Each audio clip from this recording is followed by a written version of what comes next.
quand Carla parle, l'auditeur peut très bien croire que ça va de soi. Très bizarrement, moi, dans mon expérience, mais inversement aussi, dans mon expérience, quand vous croyez au besoin que quelque chose va de soi, pour moi, au contraire, ça fait problème, il y a quelque chose que j'essaie de cacher qui n'est pas au point du tout.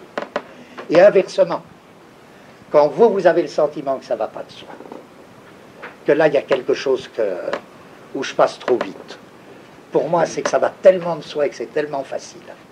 Alors c'est par là qu'un dialogue peut s'engager, qui n'est pas sur le mode classique. C'est que c'est ni vous ni moi qui avons raison. Vous comprenez? C'est pas moi qui ai raison quand je dis ceci pour moi va de soi et ça va pas de soi. Et vous, je suppose, c'est l'inverse. Mais ça veut dire quelque chose de très important, ça. De toute manière, des gens ne peuvent s'écouter. C'est là la seule égalité de celui qui parle et de ceux qui écoutent. Les gens ne peuvent s'écouter les uns les autres que si ils ont un minimum d'entente implicite, c'est-à-dire une manière commune de poser les problèmes. Si on ne pose pas les problèmes de la même manière, c'est pas la peine, c'est comme si l'un parlait chinois et l'autre anglais, sans comprendre, sans savoir les langues.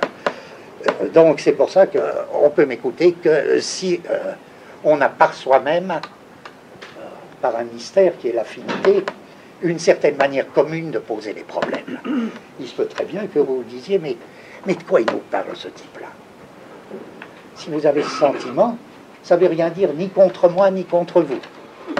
Ça veut dire que vos problématiques à vous ne passent pas par les miennes.